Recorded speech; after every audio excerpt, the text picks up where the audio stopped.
I'm Daniel Carter, and the day I buried my father, I came home to find a letter from my HOA demanding $250,000 in fines. Standing in my driveway in a funeral suit, I realized they had no idea who they were messing with, because not only was their claim false, they didn't even know the land they lived on was mine. This is the story of how the HOA tried to destroy me and ended up destroying themselves. Stay with me to the very end, because the final twist will shock you. And before we dive in, hit that like button, subscribe, and ring the bell so you don't miss more unbelievable real-life HOA stories just like this one. The certified letter was waiting for me when I got home that afternoon, taped crookedly to my front door like some kind of warning. I hadn't even taken off my funeral suit yet. The dirt from my father's grave was still clinging to my shoes, red clay dust that wouldn't shake loose no matter how hard I stomped my heels on the porch. My tie was tight, my throat dry, my chest heavy, and then there it was, this letter with bold black print screaming my name. For a moment I thought it might be another condolence card, some neighbor leaving their sympathy. But the thick, official seal stamped in the corner told me otherwise. I opened it with trembling fingers, expecting maybe a tax notice or a formality from the county about transferring property after my father's passing. Instead, I found a bill. A demand. The words didn't even make sense at first. They claimed I owed the Homeowners Association $250,000. Violations, they said. Property code breaches. Fines stacked one on top of another, stretching back years. My eyes scanned down the list. Unapproved structures, unauthorized landscaping, illegal fencing, and something about stormwater drainage. Each line item read like it had been pulled from a legal handbook, written in a language designed to scare. I sat down right there on the steps, the letter crumpling in my hand as I read it again and again. $250,000. It wasn't just an outrageous number, it was insulting. I had never even been notified about most of these so-called violations. And even stranger, half of them weren't even describing my land. They mentioned areas I didn't live on, things I had never built, fences I had never seen. It was as if they had just picked my name at random, slapped every charge they could think of onto a single sheet of paper, and told me to pay up. The anger came slowly at first, creeping in like a slow leak. My father had been gone less than 24 hours. He had worked his entire life to keep our land, to protect what his father before him had passed down. Now these people, these self-important board members who thought a clipboard gave them power, were trying to erase all of that with a single notice. I could almost hear my father's voice, the way he used to shake his head at the HOA whenever they sent out another ridiculous rule. He'd say, "They'll come for us one day, son. Mark my words. They can't stand a man who doesn't bend." I folded the letter carefully, smoothed it flat, then folded it again. My hands were shaking, not from fear but from rage. It tasted metallic, sharp on my tongue, the way anger always does when it's about to boil over. I thought about driving down to the clubhouse right then, slamming this letter on their desk, demanding answers. But I didn't. Instead, I sat on the porch until the sun dipped low and the crickets started singing, the paper growing soft in my palm from sweat. The more I thought about it, the less it made sense. $250,000. That was more than the house was worth. That was more than most of the neighbors earned in years. Who finds someone that kind of money unless they're trying to destroy them? And why me, right after my father's death? When the porch light flicked on automatically, I finally went inside. The house felt empty without Dad, his boots missing from their usual spot by the door. I laid the letter on the kitchen table and stared at it under the glow of the overhead bulb. The words seemed to mock me. Pay immediately. Non-compliance will result in legal action. Your property may be subject to foreclosure. Foreclosure. They were threatening to take the land. Our land. The land my grandfather had bought outright, parcel by parcel, when nobody else wanted it. I felt something in me harden. They didn't just want money, they wanted control. They wanted to prove they could push me out, just like they had pushed out others who didn't play by their petty rules. That night I barely slept. Every time I closed my eyes, I saw my father's face, the way he had looked the last time we sat on the porch together, telling me to watch over the land, to protect it. His voice echoed in my head, "Don't let anyone take it from you, no matter how hard they try." By morning, the fear had burned away, leaving only fire in its place. I pulled out a notebook, drew a line down the middle of the page, and started writing. On one side, I listed every so-called violation they accused me of. On the other, I wrote what I knew to be the truth. Fence? Not mine. Should? Built before I even moved here. Drainage? That was county land, not mine. Line by line, the absurdity grew clearer. That's when the thought hit me, this wasn't just incompetence. This was intentional. They had waited until my father was gone, until they thought I would be weak, grieving, too distracted to fight back. They thought I'd fold under the weight of their threats, sell the property cheap, let them wash their hands of me. But what they didn't know was that my father had raised me to fight for this land. What they didn't know was that every record, every deed, every map was sitting in boxes in the attic, carefully labeled in my grandfather's handwriting. What they didn't know was that by coming after me, they had just poked a hornet's nest. The certified letter still sits in my mind as the turning point. One sheet of paper, heavy with arrogance, delivered at the worst possible time. They thought it would break me. Instead, it lit a fire I didn't know I had. They wanted to bury me under fines and fear, but they had no idea what was buried under their own feet. And standing in my kitchen that morning, holding that letter one last time before sliding it into my desk drawer, I made a silent promise. If they wanted a war, they were going to get one. At first, I truly believed it had to be some kind of clerical mistake. Bureaucracies love their paperwork, and papers get shuffled, names get mixed up, files get attached to the wrong accounts. I told myself that was all this was. A simple, stupid error that would get fixed with a phone call. So, the very next morning, still groggy from lack of sleep, I picked up the phone and dialed the HOA office. The woman who answered spoke in a flat, practiced tone, the kind that says she's answered the same question 1,000 times before. I gave her my name, explained I had received a certified letter claiming I owed $250,000, and asked if she could check whether this was an error. There was silence on the other end, a pause that seemed to stretch, and then the sound of muffled laughter. When she finally spoke again, her words carried a kind of smugness that made my skin crawl. "Mr. Holloway," she said, "the HOA doesn't make mistakes on this scale. If you can't afford to pay your dues, maybe this neighborhood isn't the right fit for you." And then she hung up. Just like that. No explanation. No paperwork correction. No willingness to look into it. That was the exact moment something inside me shifted. Up until then, I had been clinging to the hope that reason could solve this, that I could talk it out and fix it. But that dismissive laugh, that casual insult, those told me everything I needed to know.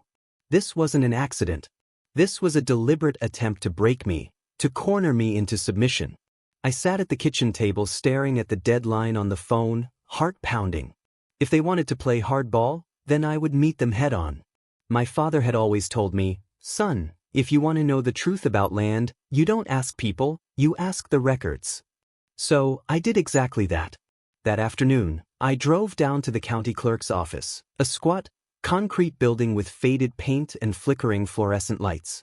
The place smelled of dust and old paper, and the air conditioning hummed loudly in the background. Behind the counter, a tired-looking clerk handed me a stack of forms and pointed me toward the record room. I spent hours combing through drawer after drawer of plats, deeds, surveys, zoning documents, anything with my family's name on it. At first, it was overwhelming. The handwriting on some of the old deeds was barely legible, faded ink on parchment so thin it threatened to crumble in my hands. But slowly, as I traced dates and signatures, a pattern emerged. My grandfather had been meticulous. Decades ago, while others were rushing to sell off parcels of farmland, he had quietly bought up section after section. Some pieces were obvious: our house, the pasture, the old barn.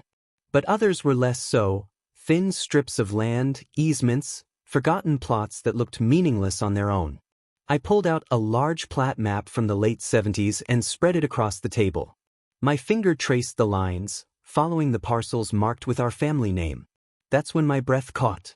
The subdivision, neatly divided into lots, streets, cul-de-sacs, even the spot labeled HOA Clubhouse, wasn't sitting on land the HOA had bought. It was sitting squarely inside property my grandfather had purchased and never sold. For a long moment I just sat there, staring at it. My pulse pounded in my ears. I thought maybe I had read it wrong. I double-checked lot numbers, cross-referenced deeds, even pulled up recent tax maps. The conclusion was unavoidable. The HOA's entire empire was built on my family's land. The irony was bitter. They had fined me for fences and sheds, but the ground their fences and sheds stood on wasn't even theirs. They were like squatters demanding rent from the landlord. By the time I left the record room, the sun had set and the parking lot was nearly empty. I clutched the copies I had made, deeds with my grandfather's signature, maps with bold black lines circling the subdivision, and I felt a strange mix of fury and exhilaration. Fury at their arrogance, their bullying. Exhilaration because I suddenly understood just how much power I held. Driving home that night, I replayed the phone call with the HOA president over and over in my mind. Her smug laughter, her condescending words. She thought she held all the cards, thought she could crush me with fines and threats. But she didn't realize she was standing on land that didn't belong to her, land she had no authority over. When I got home, I spread everything out on the kitchen table. The copies, the maps, the letters. I poured a cup of black coffee, even though it was nearly midnight, and started organizing. I built a binder, tabbed sections for deeds, for maps, for tax assessments, for photographs. Page by page I built a case. Not just for myself, but for the truth. The more I dug, the clearer it became that this wasn't just a legal slip-up. This was a house of cards. The HOA had been operating for years under the illusion of authority, collecting dues, issuing fines, enforcing rules on land that was never theirs. They had paved roads, laid utilities, built a clubhouse, all on property my grandfather had quietly secured decades before. And the kicker? The county records backed it all up. I leaned back in my chair, staring at the ceiling. My father had always told me to be patient, to choose the right moment. He used to say, "The loudest man in the room isn't the strongest one. The strongest one is the man who knows he can wait." For the first time, I understood exactly what he meant. The HOA thought they had cornered me with a ridiculous fine. But what they had really done was open the door for me to look deeper. And now, with this binder in my hands, I wasn't just defending myself against their accusations, I was holding the deed to their entire world. As the clock crept past 2 in the morning, I shut the binder and placed it gently on the table. My exhaustion was gone, replaced with a steady, simmering resolve. They wanted a fight, and now I had the ammunition. The next time they called me to a meeting, I wasn't going to walk in as the man under fire. I was going to walk in as the man who owned the ground beneath their feet. The notice for the violation hearing arrived on stiff paper, folded neatly into a plain envelope, but the tone inside carried the same arrogance as every letter before it. They worded it like a court summons, demanding my appearance at the HOA clubhouse on a certain date and time to address unresolved violations and noncompliance fines. The letter suggested this was my chance to explain myself before they pursued more severe actions. I read it twice, then tucked it into my binder. They thought they were dragging me in to beg for mercy, but they had no idea what I was bringing with me. The morning of the hearing, I dressed with intention. Not a suit, not work clothes, something in between. A pressed shirt, clean jeans, polished boots. I wanted to look like myself, not like a man trying to impress them. The binder sat heavy under my arm as I walked across the parking lot. The clubhouse loomed ahead, that brick monument to their control, with its trimmed hedges and manicured walkway. I couldn't help but think how every inch of it stood on ground my grandfather had bought outright years before, ground they never had a claim to. Inside, the atmosphere was thick with smugness. The board had arranged themselves behind a long oak table, papers spread neatly before them as if they were presiding over a courtroom. At the center was Patricia, the president, sitting tall with her glasses low on her nose. To her right was the treasurer, a balding man who tapped his pen against his notepad like a gavel. The secretary sat to her left, arms folded, eyes narrow. Behind them, a row of homeowners filled the seats, neighbors curious to see the show. Whispers fluttered through the room like gnats, speculation, gossip, people waiting to watch me squirm. Patricia cleared her throat and began with rehearsed authority. Mr. Holloway, this board has called you here to account for your repeated violations of our community standards. Notices have been sent, warnings ignored, and your unpaid fines now total $250,000. Today is your opportunity to respond before further action is taken. Her tone was sharp, calculated to cut me down before I could speak. She looked at me like I was already guilty, like I had no ground to stand on. I didn't answer right away. Instead, I placed my binder on the table and opened it slowly, the metal rings clicking. The sound echoed in the quiet room. My heart was steady. I looked up at her and said, "I do have something to say." The treasurer leaned back in his chair, smirking, as if he expected me to plead. Patricia motioned for me to continue, tapping her pen impatiently. I slid the first document from the binder, the original deed to my grandfather's property, and held it in my hand. "This," I said clearly, "is the deed recorded in 1978. It shows the land purchased by my grandfather, land that has never been sold, divided, or transferred." I placed it flat on the table. "And this," I added, sliding out a county plat map, "shows the subdivision, your subdivision, sitting entirely inside that property." For a moment, no one spoke. Then laughter broke out from the treasurer. "This is ridiculous," he said, shaking his head. "You think you can walk in here with an old piece of paper and claim the whole neighborhood? That's not how this works."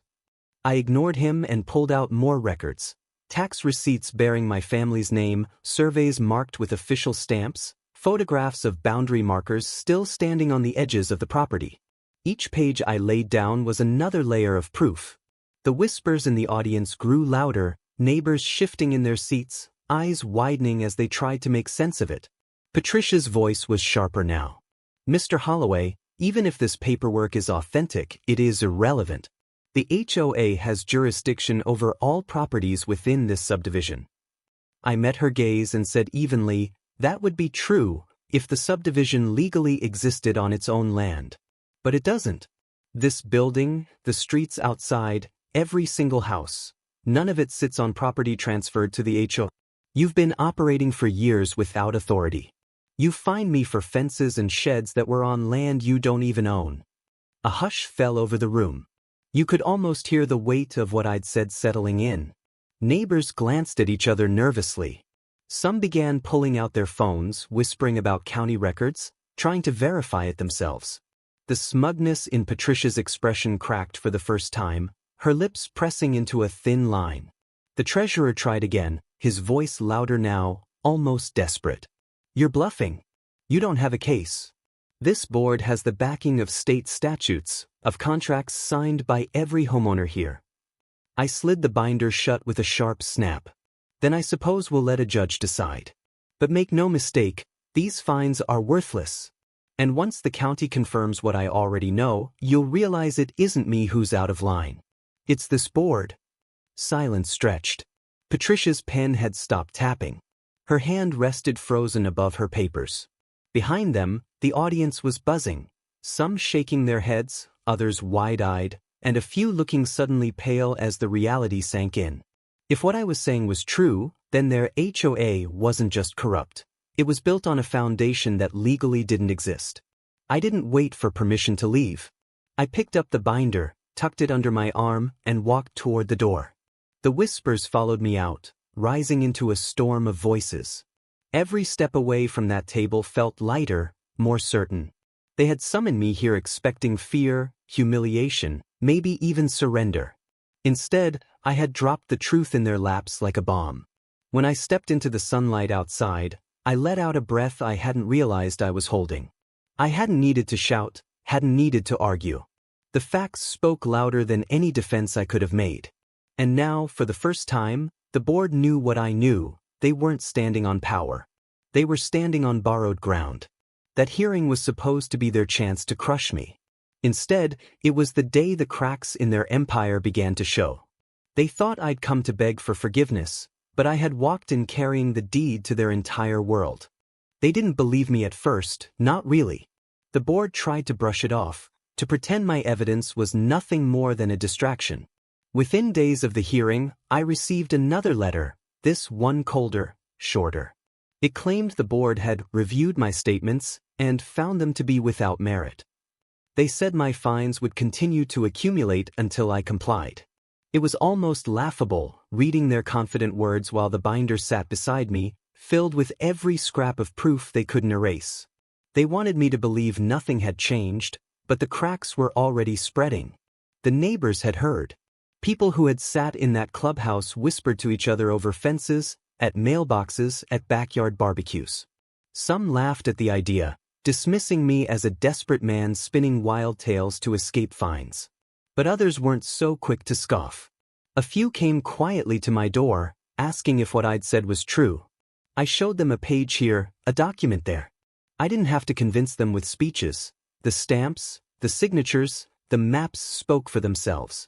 And with every neighbor who walked away wide-eyed, the board's grip loosened. But the board didn't loosen quietly. They came back swinging. Within a week, I was hit with threats of liens. Then came notices claiming my property would be foreclosed if I failed to pay. They doubled down, hoping to bury me in paperwork until I couldn't breathe. Some board members even started showing up near my house, parked down the street, watching. One afternoon I caught Patricia herself walking the edge of my driveway, clipboard in hand, writing notes about my non-compliant trash bins. I didn't say a word. I just stood on the porch and stared at her until she looked away. She was used to neighbors cowering, not confronting. Then came the smear campaign. A rumor spread that I was behind on my taxes, that I was trying to scam the neighborhood into believing I owned more than I did. Flyers appeared in mailboxes claiming I was trying to destroy property values and threaten community stability. They painted me as the villain, a bitter man lashing out after losing his father. But the more they tried to twist the story, the more people started digging for themselves. And when curious homeowners walked into the county clerk's office and pulled up the same maps I had, the truth was impossible to deny. The panic set in like a storm. You could feel it in the way board members avoided eye contact in the grocery store, in the tightness of their smiles when neighbors asked pointed questions. Their power had always come from the illusion of control, from making people believe the HOA was untouchable. But now the illusion was breaking, and with it, their authority. The turning point came when a local attorney, someone who lived 2 streets over, showed up at my door. He carried a stack of papers and spoke in a low, serious tone. He had checked the records himself. He confirmed what I already knew. The subdivision had been built without properly securing ownership of the land. The developer had cut corners decades ago, assuming no one would notice, and the HOA had inherited the mess. He said, "If you want to push this, you could shut the whole place down." That phrase hung in the air like thunder. Shut the whole place down. It wasn't just about fines anymore. It was about access roads, utility lines, even the very houses people lived in. Legally, I could file motions that would freeze everything. I could demand compensation for years of unpaid use. I could take away the one thing they valued most, their control. Word spread quickly. The same board members who once sent threats now sent requests. Formal letters softened, the language shifting from demand to propose. Then came the phone calls.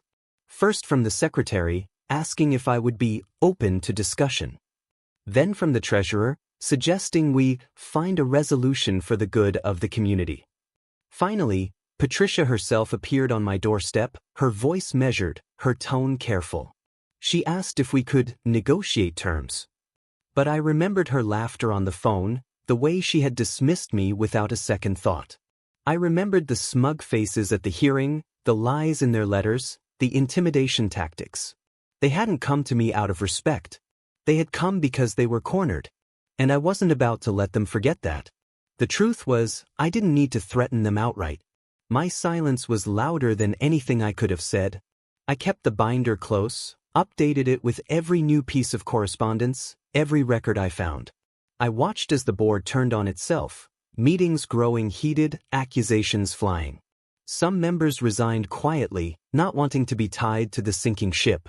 Others clung tighter, doubling their efforts to fight me, even as the ground beneath them eroded. Neighbors who once crossed the street to avoid me now stopped to shake my hand. They thanked me for standing up to the board, for daring to say out loud what everyone else had only whispered. Some admitted they had lived in fear for years, terrified of the constant surveillance, the endless fines, the pettiness that ruled their lives. My fight had become more than mine. It had become a crack of light in a place that had long been smothered in shadow. By the end of that month, the board was no longer the predator. They were the prey, scrambling to protect themselves from a truth too large to hide. Their empire was collapsing, and all I had done was show them the deed they had ignored. They thought they could bury me in paper, in fear, in fines. But all they had really done was hand me the match. And now the fire was spreading, consuming everything they had built on land that was never theirs to begin with. The courtroom was silent when I walked in. Every step echoed off the walls, the kind of silence that makes you feel like the whole room is holding its breath. The HOA board sat together on one side, stiff-backed, smug, pretending like they still had power over me. Patricia, the president, kept whispering into her attorney's ear, eyes sharp, almost daring me to make the wrong move. They thought this was their victory lap. They thought today I was going to be forced to hand over hundreds of thousands of dollars to cover their bogus fines. What they didn't know was that the real script had already been flipped. I wasn't here to fight their case anymore. I was here to end it. When the judge entered, everyone rose. I stayed calm, steady, holding a thick binder under my arm. To most people, it looked like just a stack of documents. But inside that binder was months of research, land deeds, legal records, and the trump card I had been waiting to play. I had spent sleepless nights combing through archives, records that went back generations, tracing every line of ownership. And in those pages was the single detail the HOA never expected. The land under their entire neighborhood wasn't theirs. It was mine. The trial began with their lawyer standing up, delivering a speech full of fake confidence. He painted me as some kind of irresponsible homeowner, someone who thought rules didn't apply to him, someone who refused to contribute to the harmony of the community. Every word dripped with arrogance. I didn't flinch. I let him talk, let him strut around, let Patricia smirk like they had already won. Because the truth was about to knock the air right out of their lungs. When it was my turn, I rose slowly. I set my binder on the desk with a deliberate thud. I looked directly at the judge and began speaking, my voice steady. I explained how I had received a fine of $250,000 for so-called violations that never existed, violations on land my grandfather bought decades ago.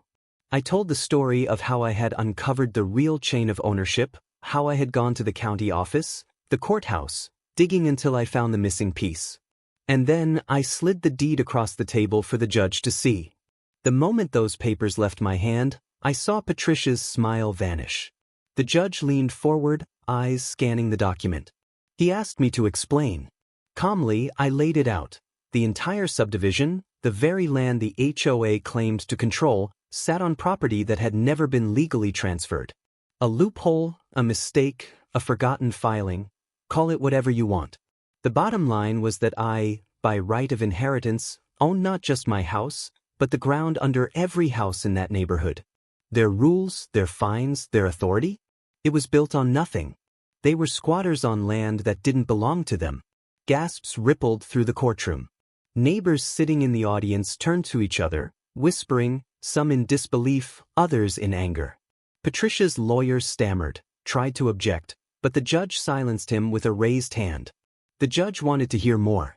I showed him the notarized documents, the county seal, the official signatures that confirmed everything I said. There was no arguing with the facts. For the first time since this nightmare began, the power shifted entirely into my hands. Patricia's face turned pale. She leaned over to her attorney, hissing frantically, but it was no use. The judge called for a recess to review the documents more closely. During that break, I watched the board members unravel. Some avoided my eyes, others whispered about lawsuits, about what this meant for their homes. The fear was setting in, and it was real. When the judge returned, his words were like thunder in that room. He declared that the HOA had no legal standing to enforce fines, to control property, or to act as governing authority on land they did not own. Every fine, every penalty, every threat they had issued, void. Patricia's empire crumbled in front of everyone. But it didn't stop there. The judge announced an investigation into potential fraud and misrepresentation. What they had done to me, they had likely done to others. Their arrogance had dug them into a hole they couldn't climb out of. As the courtroom cleared, neighbors came up to me. Some thanked me. Some begged me to let them stay, to figure out a way to fix what Patricia had broken. Others just looked stunned, realizing they had been paying fees and following rules that never held any legal weight. Patricia, meanwhile, stormed out of the room, her power stripped, her reputation shattered. I walked outside into the sunlight, a free man. Not just free from the HOA's grip, but holding something far greater, leverage. I owned their neighborhood. The very people who once sent me threatening letters, who mocked me, who thought they could crush me with fines, now lived on land tied to my name. And while I wasn't cruel enough to throw families into the street, I knew Patricia and her board wouldn't get the same mercy. For them, there would be lawsuits, audits, maybe even jail time. The $250,000 fine they tried to hang over my head? Gone. Instead, I stood there with the weight of victory, the kind of victory that doesn't just settle the score but rewrites the whole game. They came after me at the worst moment of my life, and they thought I would break. Instead, I had torn down everything they built and exposed them for what they were, frauds playing king on land they never owned. In the end, I didn't just beat the HOA. I buried them.